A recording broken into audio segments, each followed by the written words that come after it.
America's like a dysfunctional couple on the way to divorce court. For the past 30 years, we've been mired in an endless war that's undermined the idea of a shared America and damaged our souls. Today, our distinguished bipartisan panel weighs in on what's really at stake in the nation's culture war.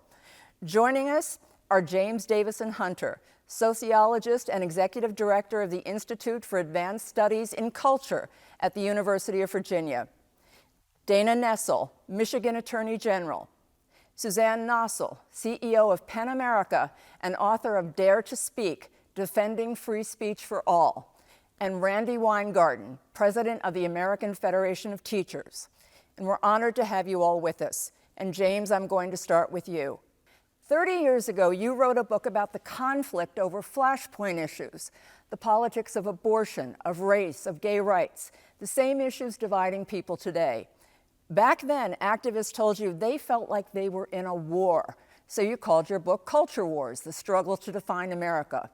You say we've doubled down on the war part, that today fear is our common culture. Explain. Well, first of all, I think that the roots of the culture war go back even further than 30 years.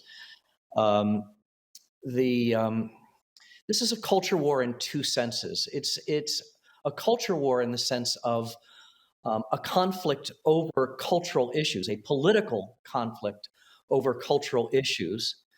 And that means there's a mobilization of resources, of political parties, and the like, around certain kinds of issues, different sides of different issues. But there's a culture war going on at a different level. And that's really not the politics of culture, but the culture of politics. And by that, I mean the culture, the cultural assumptions, the cultural imagination that underwrites political imaginary to begin with. The culture of politics is really a much deeper conflict, and one of the reasons why we can't talk to each other. So the culture war has intensified over the last 35 years, 40 years. And even as it's intensified, it's also changed.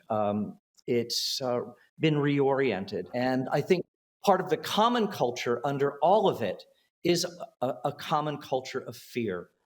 All right, because I can remember growing up and there were controversies about prayer in the school and about civil rights and racial equality, but people weren't like going for each other's throats. I mean, it was a different dynamic. You didn't have that level of vitriol. And you're saying that because everything has become so highly politicized, that's the difference? Well, there's always a political dimension to it. I think that we've lost a common political and cultural language across America. There used to be a deeply flawed, but nevertheless common political culture that competing sides could work within. It contained our differences. That common culture has largely disappeared. And as a consequence, we are left with our competing interests, oppositional interests, but no way of speaking to each other. Randi, you come from a proud tradition of teaching. Your mother was a teacher, you're a teacher. Yet former Secretary of State Mike Pompeo called you, you're smiling, the most dangerous person in the world, which is a big title, right? Now, he did this to attack basically the teachers' union and to make you the face of that, but also to attack what he called, and I'm using the word that he used, which is filth that's being taught in our schools. And the reason you're so dangerous is that you and the union are going to undermine our republic. What's up? I mean, what is that about? Well, I think, as James was saying, think about it. Fear, teaching filth, most dangerous. There's a sense of, oh my God, what's happening in schools? What's going on? How are they doing this stuff? And as opposed to what we teach is knowledge, is empathy, is understanding, It's bringing the pluralism and making it real. But there is this fight right now, and I often talk about it, and I was so glad to hear what James was saying, as this race between hope and fear.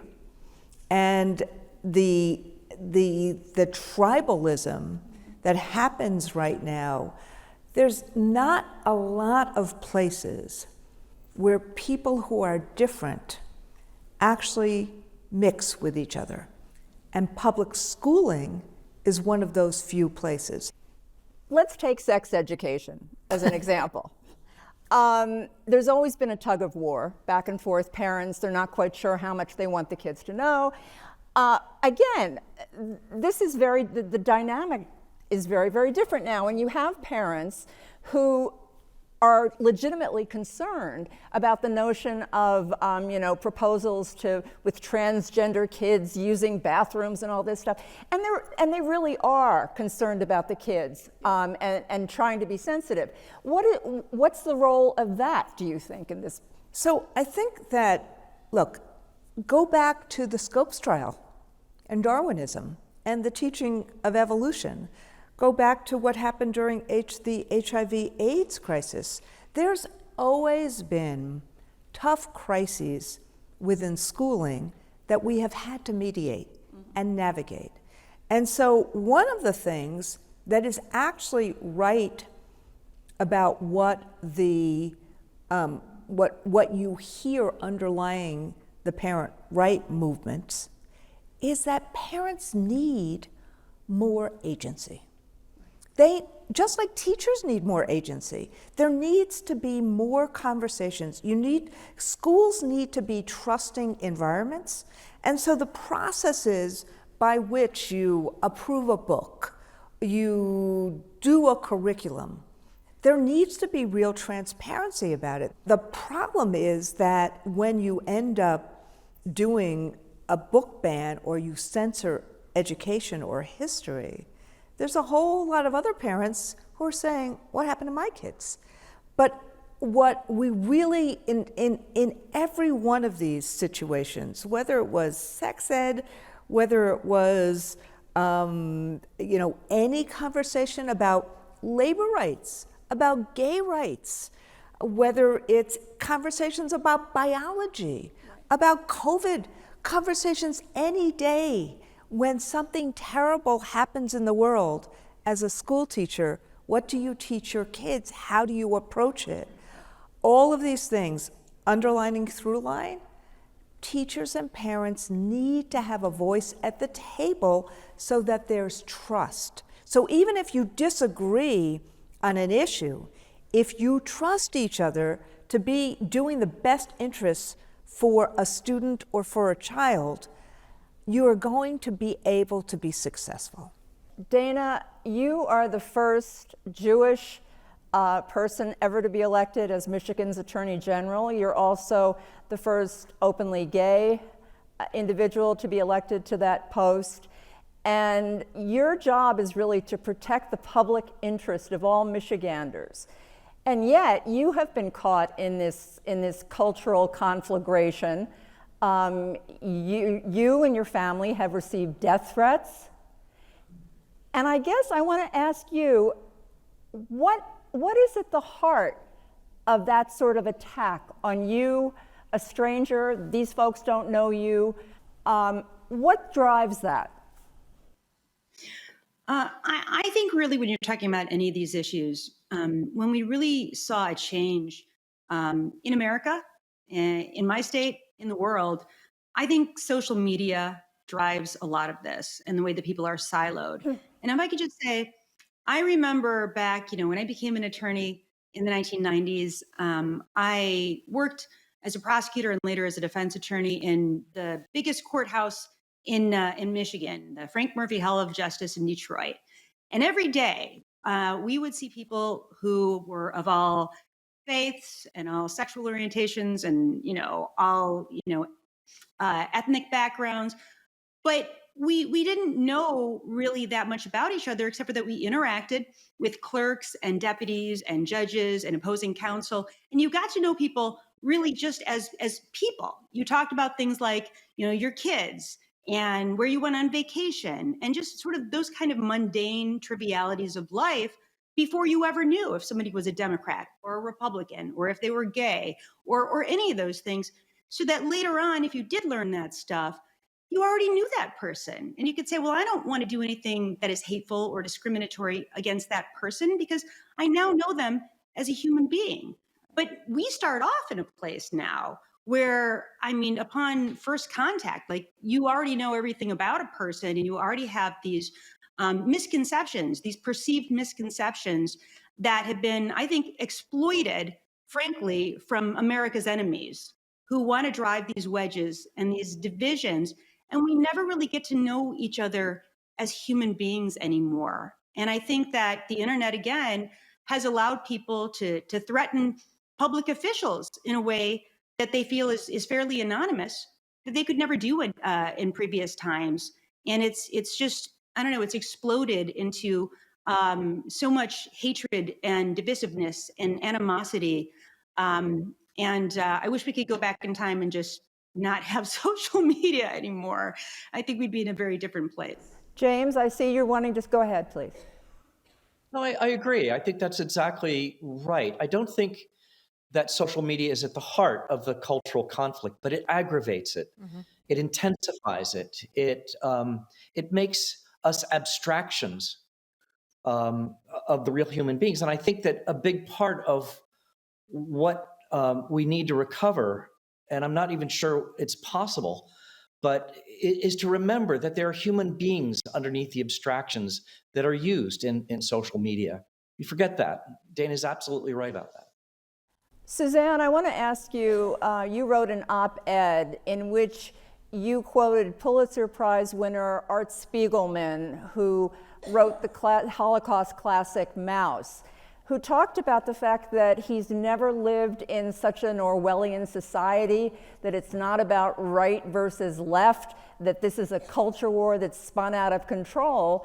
And his fear is that the real casualty is going to be freedom of speech.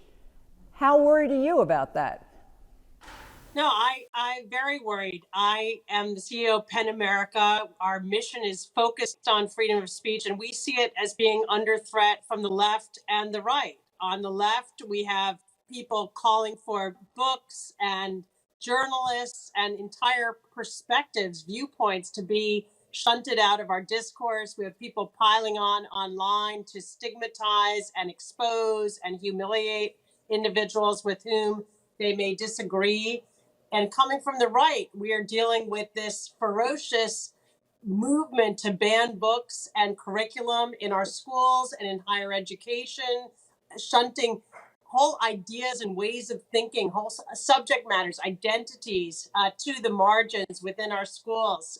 And my deepest fear is really that we're at risk of losing a rising generation to the principle of free speech, that young people are increasingly alienated from the idea of free speech. They believe, on the one hand, that free speech is just a smokescreen for hatred. It's that which enables those who are against them to menace them and make them feel uncomfortable. And on the right, that free speech, has to be pushed to the wayside in the name of trying to defend, some notion of a golden age of society that people worry is slipping away. And, in terms of our democracy, I believe free speech is at the bedrock of it. And if we cannot shore it up, none of our institutions and none of our constitutional principles will be safe. Randy, the whole notion also of disinformation plays an enormous role. You're living in a, post-truth era where people can't agree on the facts. And that just exacerbates the situation. Well, I think there's two twin issues that we have to grapple with. One is this issue about free speech, but the other is this issue about humankind and human beings. Meaning that there is this, and Dana just said it, there's this intensity that you are already on a different side if you're different by nature of religion, sex, on and on and on and on. If you believe in public schools or if you don't believe in public schools, if you're in the South or if you're in the North, if you're a Republican or you're a Democrat. And so that absence of empathy or that absence of actually listening to each other. So there's a humankind issue, that pluralism of America. So in America, we always had this issue about rugged individualism versus the collective. You know, Reagan versus FDR. But what happened is that there was still a sense of what it meant to be an American. So that, and I want to say that is, I'm not saying that both free speech and empathy have an equal, an equal stance here, but the issue about empathy, if we don't deal with that, when we immediately get to speech, there's the issue. We are living in a fact-free society right now. So how do you then mediate through that if you can't have people even speak to each other? Can't wait to get to the solutions section of this show. Oh boy. Dana, you were inspired by Atticus Finch in To Kill a Mockingbird and the story of Exodus because you wanted to help people fight discrimination, and you have talked about the fact that people we don't humanize each other anymore. We're living in a time where each side sees the other as an existential threat. And there's an assumption made going in that they're going to destroy, one side's going to destroy the other. Now, how do you deal with that? Well, let me say this as a sort of a microcosm in terms of solutions. And I think that to some extent, believe it or not, I think I have found some degree of a solution just internally when it comes to my department, the Michigan Department of Attorney General. For better or for worse, we have civil service for all but 5 employees in the department, which means that, a Democrat can't just come in and fire all the staffers that were hired by my Republican predecessors, for instance. So I came in and I had all these individuals that were conservative Republicans, which my 2, predecessors as Michigan AGs were. I said, like, are you going to want to work with me? Are you going to want to stay in the office? I'm a progressive Democrat. And these folks were like, yes, we like working here. We want to try to work with you. And so, what I did is I developed very close relationships with these very conservative Republicans, many of whom I actually was on the other side of cases when I was in private practice fighting against the Michigan Department of Attorney General. And I think we've learned from each other. I think that many of my staffers maybe have changed their views on a few different subjects, but also, I get to hear the other side of it as well from people that I know, I like, and I respect.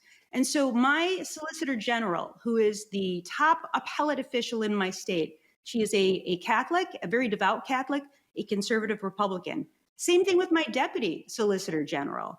Whereas my chief deputy in the office is a Muslim woman who emigrated here from Lebanon, is actually very progressive. Sometimes, they change our opinion. Sometimes we change their opinion. Yes, at the end of the day, I'm their boss. So I guess I have the final say, but I always want to hear what they have to say because sometimes it does influence me and change my mind about how I want to handle a particular matter. And that's just a microcosm of solutions as to ways to listen to each other and, see each other as less as caricatures and more like just real people. But I wish we could do that on a larger scale somehow. I want to go back, James, to sort of the genesis of let's go back to the last 30 years. I know this predates that, but the culture wars predate that. But initially, in reading what you've written, basically the catalyst was Roe v. Wade. I mean, that seemed to be the lightning rod that started this off. And then, as you say, that gradually gave way to racial equity conflict over racial equity and the Black Lives Matters movement. And my question is, now that Roe has been overturned, has there been a shift back to that or not? I think it's bigger than that, Jane. Roe v. Wade was a flashpoint, and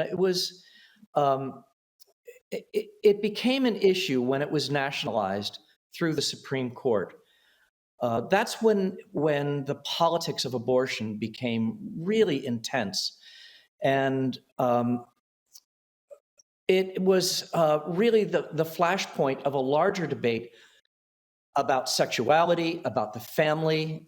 You might remember back in the late 1970s and early 1980s into the rest of that decade, all the talk about family values. Abortion was a window into that, and it extended into a whole range of family-related matters. Most of the early years of the culture war, in fact, didn't address race at all. It was mostly a conflict within the white middle class.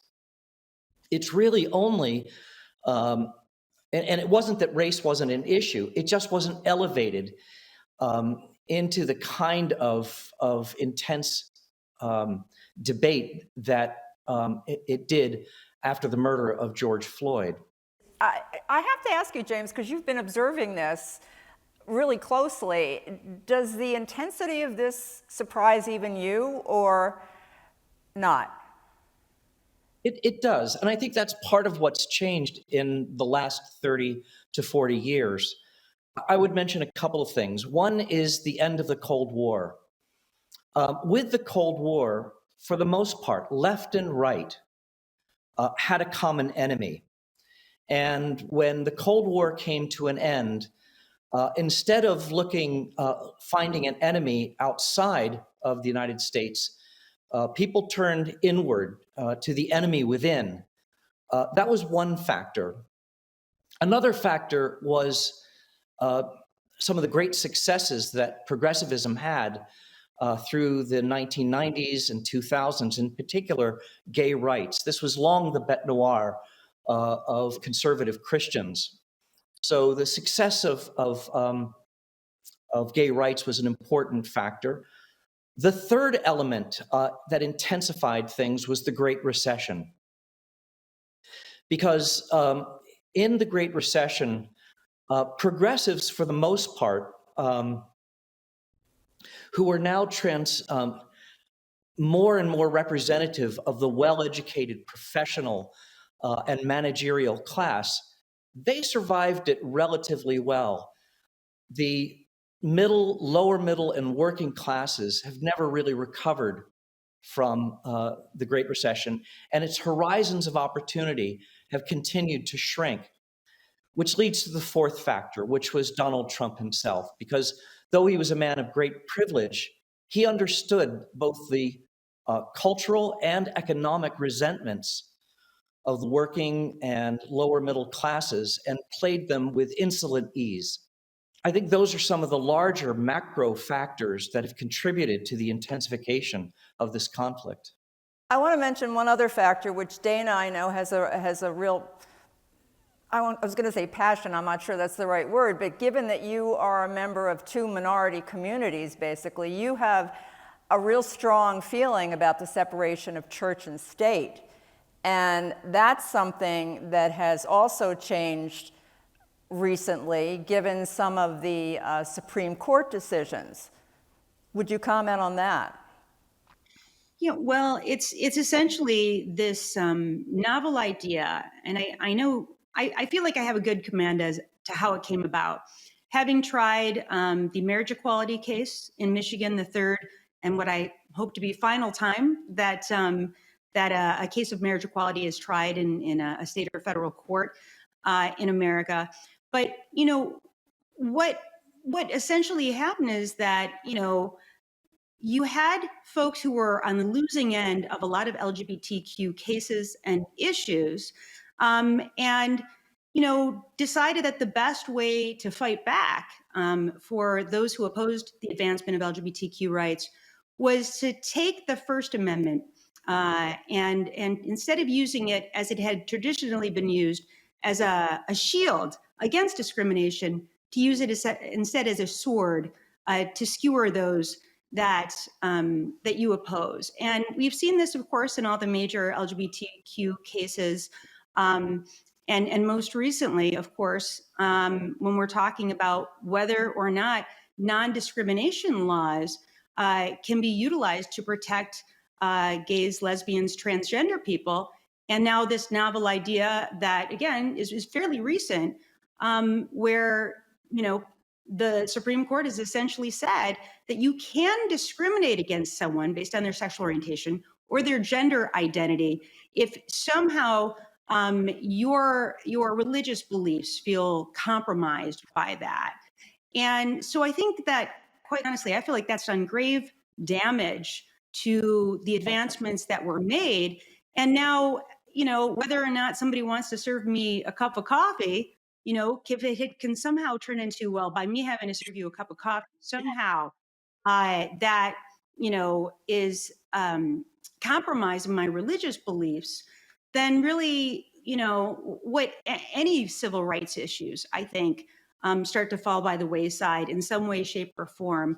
And I think that's incredibly damaging and a great concern to me. I want to get to Suzanne in a second about, because you track the rise of book bans and parental groups that are leading that sort of initiative, Suzanne. But I want to start with Randy, because you say that basically what's going on is, and you mentioned it earlier, it's to sow distrust, mistrust, fear. It's to basically, I mean, you say this is really almost a strategy to get rid of public education? It's totally, I mean, there's three wars going on right now. There's the political war, that's division, division, division. There's the cultural war that, James and others have talked about. And there's the privatization war that we have had for many years, particularly in the aftermath of Brown v. Board in the 50s. That's what's going on in terms of these universal voucher cases. I did the exercise of looking at the curriculum that I taught at Claire Barton High School in Brooklyn, New York. And by the way, Dana, I used to teach the Kill a Mockingbird to my street law class as the first, to show what what courts were like to my essentially, African American street law class and AP Gov class. But I went back to my curriculum from the 1990s, and probably 3/4 of it, my AP curriculum, 3/4 of it, I would not be able to teach in Texas or Florida right now. And this is in the 1990s, and no one had a problem with it. In fact, my parents of my kids, we went and debated the Bill of Rights, and they were proud of their kids for being able to have differing views from each other and do these debates. But Suzanne, you're going to tell us that the rise of parental choice groups and school choice groups is really an explosion almost, and increasingly they're having success in elections. I think it's fair to say that Virginia Governor Glenn Youngkin won based on a platform of promoting parental rights. Talk about that and tell us how you see it. I think there are kind of three convergent strands here. And I would add to what was mentioned before in terms of what has intensified polarization, the pandemic, and just the Right. disruption of education, learning loss, the challenges that parents faced in terms of how to shepherd their children through that very difficult period. And it did intensify resentment in some places between parents, teachers, and schools. Here in New York City, there was a lot of consternation. I will say the big difference is when the pandemic was over, when the schools reopened, we got over it and we moved on. And I think what we've seen in other parts of the country is that pandemic related tension melded in with a concern about the pace of social change. And we've touched on this some in the conversation. Social media, the degree to which parents no longer control the flow of information to their own children. Overwhelmingly, that flow is happening online. Parents may not even be able to see it. And, with this sense of loss of control is an intensified drive to put your hands on that which you think you can control. And that has played out in our schools. And part of it is a sense that social change is moving too quickly, that there are new identities, new ways of living that are coming into and manifesting in people's own families and to people's own children. They're not sure what to make of it. They're made uncomfortable by it. They're not sure where those ideas are coming from, what influences are at play. And, some of that is just natural struggles of parenting and a reprise of things we've seen in prior eras. But what is different here is that it has become fodder for an organized, concerted movement that comes under the rubric sometimes of parental rights, but it really has nothing to do with parental rights. It's about asserting the ideology of the minority over the majority. This is not about parents opening up their kids' backpack and finding something that they think is not quite right or age appropriate. This is about a movement aimed to intimidate teachers, to disrupt education, to box out certain narratives and identities from our classrooms. So I think it's very important to understand it for what it is. Well, at the risk of sounding like Little Mary Sunshine, James, aren't there concerned parents who, look, it's like a crazy world. You've got social media, you've got all these different variables, you've got AI coming. It's really a lot. And I guess, James, what I ask you is, how much of this do you see as really political, and how much of it comes out of parents who are just angsting out over all of these, these new developments?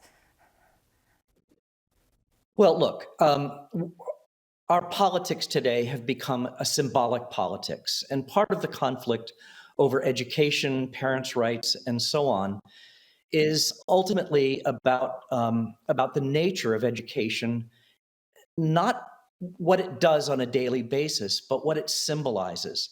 Schools are the primary institution in which a national culture is reproduced generation after generation.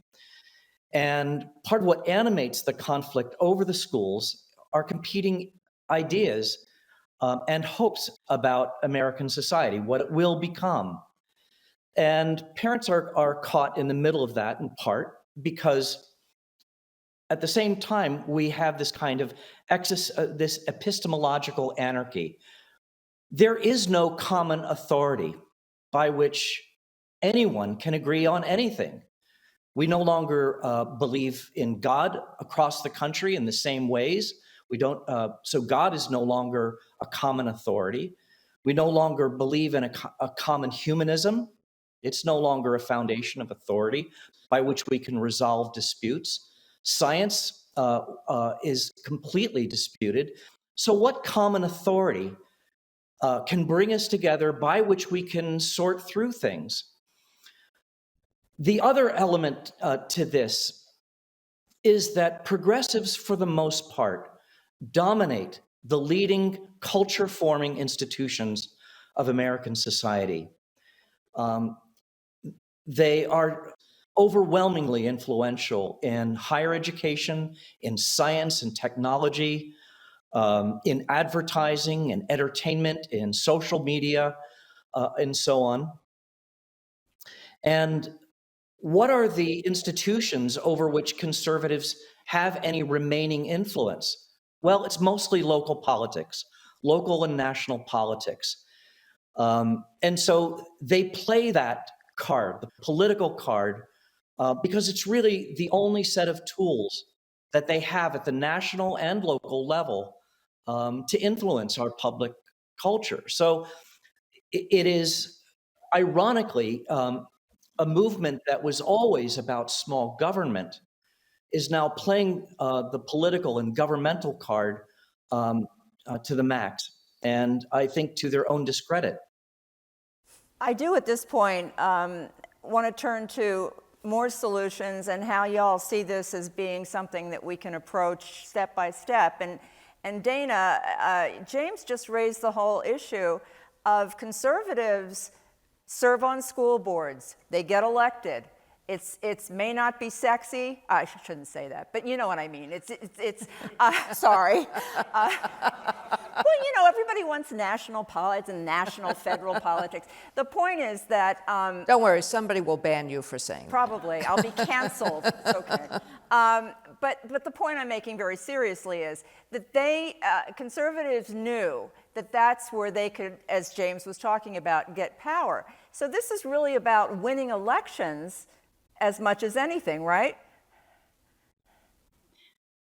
Well, I mean, yes and no, I guess, right? Because, you know, I will say that, you know, right now, so here in the state of Michigan, we've had some, you know, substantial changes in the last 10 years, right? We have, an entirely Democratic government right now for the first time, I think, in my lifetime. So all of our executive office holders at the statewide level, both our United States senators, our legislature has flipped from red to blue. But yet we're still a state that's really sort of tearing apart at the seams in many ways, because we are a purple state, even if right now the Democrats have been more successful in elections. And I think that we can talk about abortion as being a primary motivator for that. Having rights that have been stripped away after some 50 years, I think motivated a lot of people to come out to the polls and vote for Democrats, both nationally, but certainly in the state of Michigan. But I will say what's so difficult about this conversation about education is the chairwoman of the Michigan Republican Party, you know, who long has been a critic of vaccines. And I don't just mean COVID vaccines. I'm talking about measles, mumps, polio, has struck out and said one of the biggest problems about public schools is how they teach Darwinism, how they teach evolution. And I don't even know where to go with this because, you know, we're really talking about, 100 years or more of scientific advancements, all of a sudden having at least the people who are in charge of the Republican Party in our state saying, well, we're going to throw all of that away. We're going to throw all of that out. But that being the case, there are so many things that we should be able to get behind together. In my state right now, I'm working really hard to make changes as it pertains to protection of seniors in a way that should be completely nonpartisan. Right. And yet I have Republicans fighting me just because I'm a Democrat. It's your and they don't idea. want to work. Right. Irrespective of really, how we should all care about seniors, because whether you're a Democrat, an independent, or Republican, we either are seniors or are going to be seniors, we hope, one day. But it's just sort of a reflection of the fact that we can't seem to get along when it comes to anything anymore. And if we don't make substantive changes to that soon, we are just going to lose our democracy. We're going to lose America as we know it. And everything we love about this country will no longer exist. So I do still think, James, that there are things that bind Americans together. A sense that our kids should do better than our generation. A sense of a better life. A sense that in a democracy, and no one has ever accused me of being naive or wearing rose-colored glasses, but a sense of how do we create a better life for ourselves and our communities? How do we help kids become readers? How do we actually bring together the science of reading and trying not to make that political? How do we give teachers tools like on disinformation or on reading? How do we create wraparound services around schools so we have a welcoming and safe environment in a school and bring parents in so they feel that community regardless of party? And last, how do we really not only deal with learning loss and loneliness, as I was talking about earlier in terms of the wraparound services, but how do we actually make schools fun and interesting for kids and have the practical skills that actually kids who are aspiring and families who are aspiring to the middle class so that they're prepared for college and career. So that is where our attention is right now in terms of really dealing with and meeting people where they are, particularly kids, and listening, because as you learned as a school teacher a long time ago, it's not what's said, it's what's heard. Right. That's our campaign this year. And we're spending the time all year long seeding, sustaining, scaling these kind of education initiatives, wraparound services, practical skills, experiential learning, and literacy, literacy, literacy. Right. Suzanne, if you could make a first step in terms of improving on what's happening in this country, what would it be?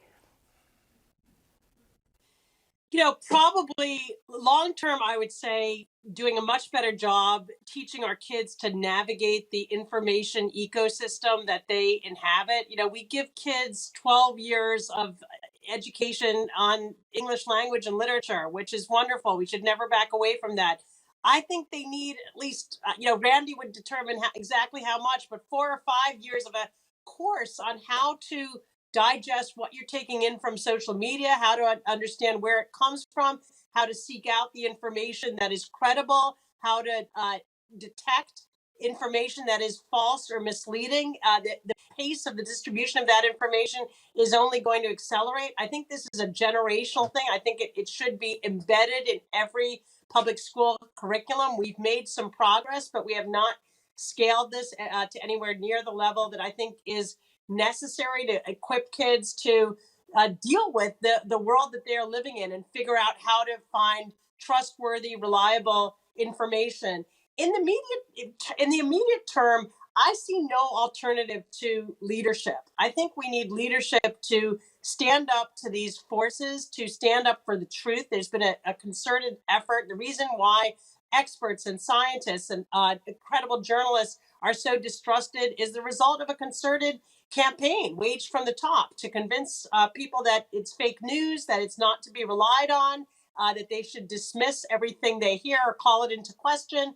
And if we don't have leaders standing up on all sides of the political spectrum, that's going to be very hard to reverse. We need to see some courage, particularly from those on the conservative side. There's so many who quietly decry all of this, but they're afraid to speak up, afraid of the political consequences. And as long as that is the case, I fear we will be somewhat stuck. James, turning to you as the voice of moral leadership here, because you're calm. You're really, really calm. And I think that you've studied this problem. Are you saying I'm not calm? Well, I'm sorry? Are you saying that I'm not calm? Yeah, I'm with you. I get it. But you really have studied this problem, and I know you're involved in ethics and religion and many studies. And how do we break this habit of contempt? I mean, that's kind of what it is. It's like the assumption that something should be negative. How do we start to do that? Well, let me first just respond to the first question that you asked about solutions, and I'll pick up from what Randy said. I really like what Randy said. She was offering cultural solutions, not political solutions, and there are no political or legal solutions to the culture war. And I'll just give you an example. Chief Justice Roger Taney, in the Dred Scott decision, tried to unify the nation in the majority opinion on Dred Scott. And clearly it was a galactic failure.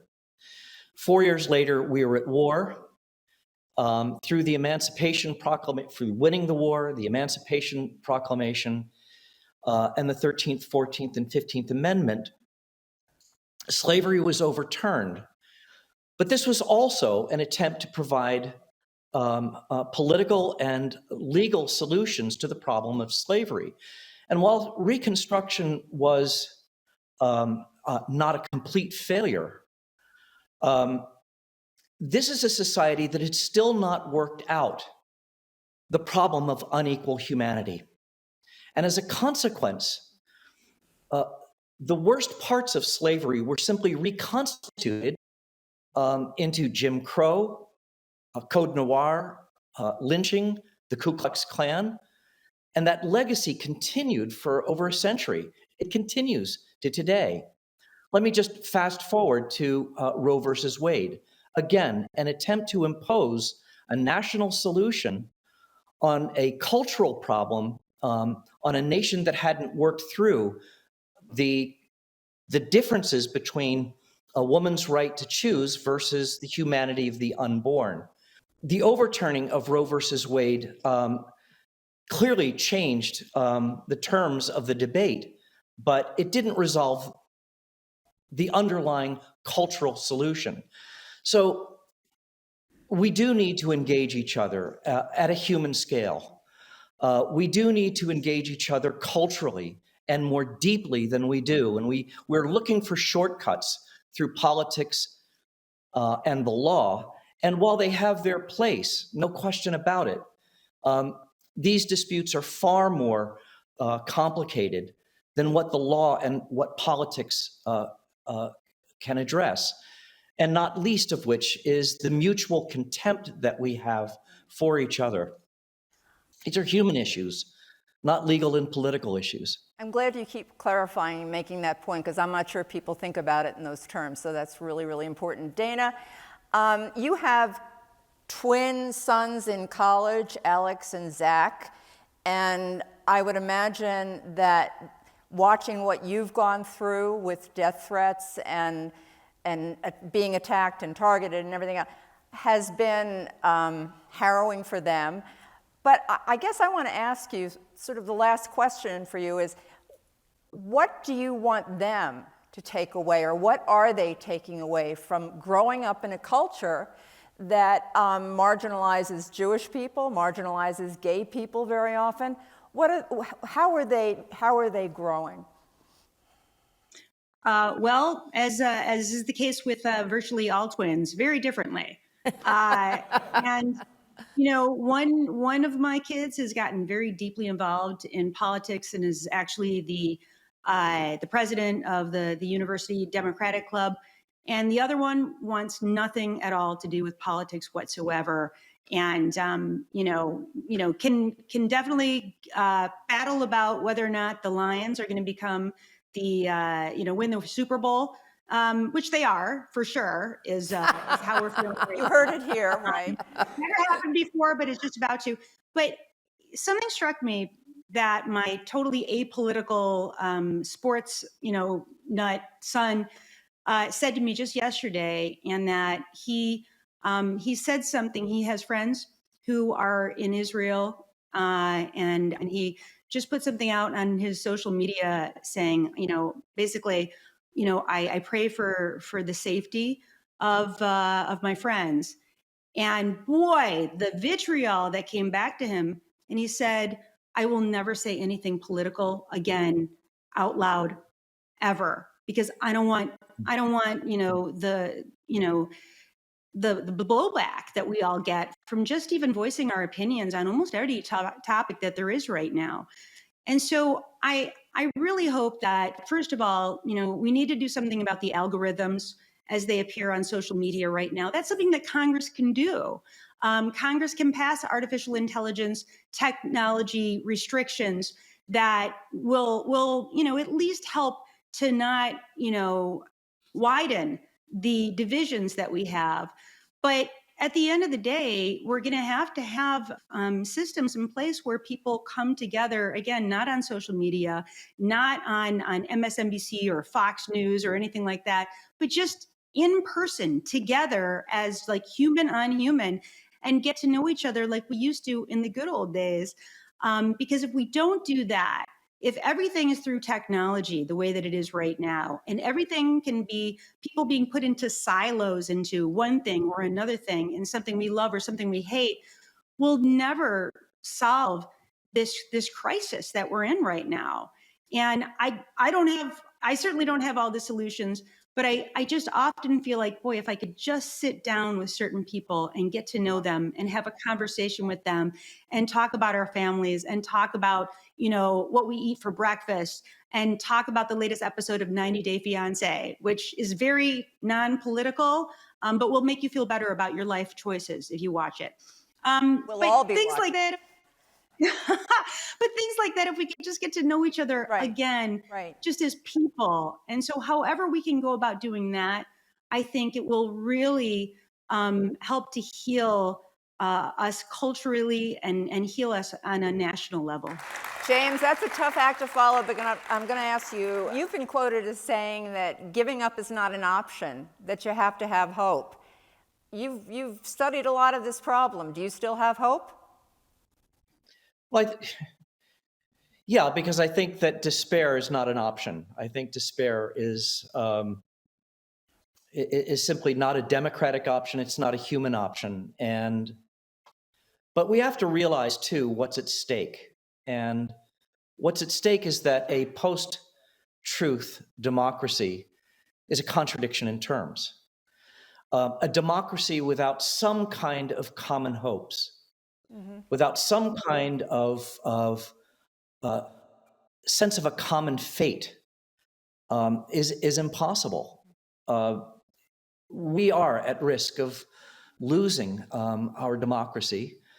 It's important to remember that that some kind of solidarity is essential in any kind of society, but in especially a democratic society. And if solidarity can't be generated organically, it will be imposed coercively. That is a fact. And both the right and the left have that kind of authoritarian impulse within them, certainly at the extremes. The other thing that's important to remember, and there's a lot of historical precedents for this, is that culture wars always precede shooting wars. It doesn't mean a shooting war is necessarily going to happen, but you never have a shooting war, you never have that kind of political violence without a culture war preceding it.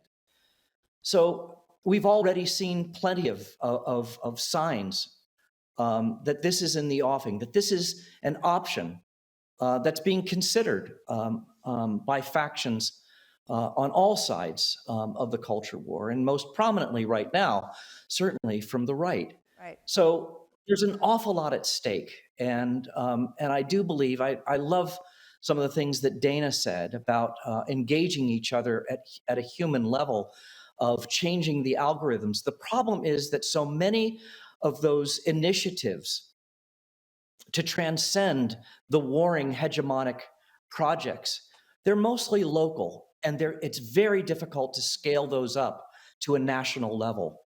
We've got a lot of work to do, and leadership is going to be absolutely crucial to initiating constructive responses. All right, Randy, I'm going to ask you a question, and we're running out of time, but I know that you're a fast talker. So, you have said you're the luckiest person in the world. You alluded to it earlier, that you work at the nexus of education and the labor movement, and yet you've been through the you've been through the ringer. Your life is not a cakewalk. I mean, we've all seen you be attacked. We've all seen what you've been through, and I'm going to ask you the question that I ask a lot of people: what sustains you? Why can't you walk away and go home with Sharon and make, I don't know, kugel or something? I mean, it's just It's because my wife's a rabbi. Oh yeah, yes, your wife is a rabbi. But I'm serious. What? How? What sustains me is what James just said about the solutions that we put forward. What sustains me is that the public square, that every single day, or every single Monday through Friday, 90% of Americans' children walk through a school and actually are engaged in learning and actually are engaged in their future. What sustains me is that people see 88% of kids in America, young adults in America, see the labor movement as a way to help them have a future. What sustains me is that we are in the fight for a better life. And so, yeah, all these other people, do whatever they're doing in terms of social media. I completely agree with Dana about we need to change the algorithm. Right. But what sustains me is that America as a concept is about opportunity and freedom, and public schooling and the labor movement are about helping people get there. And I'll be damned if people stop us from helping people have a better life. That's what sustains me.